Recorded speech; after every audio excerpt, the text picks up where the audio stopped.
رغم تشبث زوجة البرلماني المقتول رميا بالرصاص بتقمص دور الضحية وإدلائها بتصريحات للصحافة لكسب التعاطف مع قضيتها، فإن عناصر الشرطة القضائية لم تنطل عليها الحيلة ووضعت تحركاتها تحت المراقبة، إلى جانب الفرديات الأخرى التي سبرت أغوارها التحقيقات البوليسية. وساهمت زلة لسان أحد المشتبه فيهم خلال جلسة استنطاق في الكشف عن خيط رفيع قاد إلى فك شفرة جريمة القتل، بالإضافة إلى عثور عناصر الشرطة على رقم هاتفي يستعمله المتهم الرئيسي هشام مشتري، مسجل ضمن أرقام بهاتف ابنة مرداس، ما دفع عناصر الشرطة إلى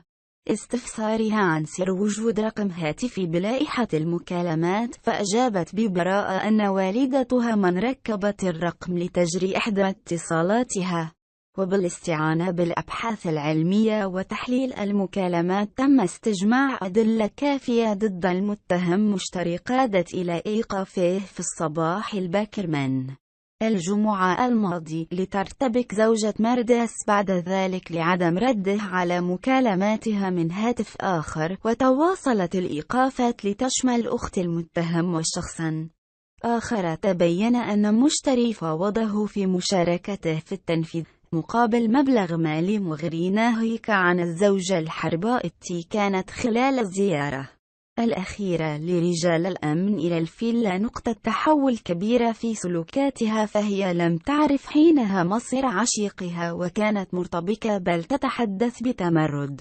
إلى عناصر الشرطة القضائية حين سألوها عن هاتفها قبل أن يواجهوها بالأسفل لتلي مصير العشيق الذي كان ينتظرها في زنزانة الفرقة الوطنية. وتنتهي القصة التي رسمها للعيش في قصر ما أوصلت قتيلا إلى القبر.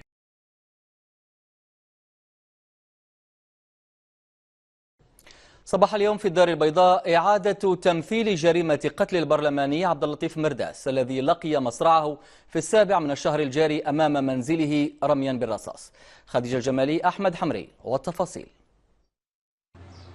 بحضور عناصر المكتب المركزي للأبحاث القضائية والشرطة القضائية بولاية أمن الدار البيضاء والوكيل العام للملك ومختلف المصالح الأمنية والترابية، أعاد المشتبه فيه الرئيسي في عملية قتل النائب البرلماني عبد اللطيف مرداس تمثيل وقائع الجريمة التي تمت باستعمال سلاح ناري عبارة عن بندقية صيد وسيارة سوداء اللون أمام بيت القتيل بحي كاليفورنيا بالدار البيضاء. وكان المكتب المركزي للأبحاث القضائية قد كشف عن هويات المشتبه في ارتكابهم لهذا الفعل الإجرامي مع توقيفهم، إضافة إلى حجز السيارة التي استعملها المشتبه فيهم في تنفيذ هذه الجريمة. كما أسفرت عمليات التفتيش المنجزة بمنازل المشتبه فيهم عن حجز بندقية للصيد وخراطيش شبيهة بتلك التي استعملت في تنفيذ هذه العملية.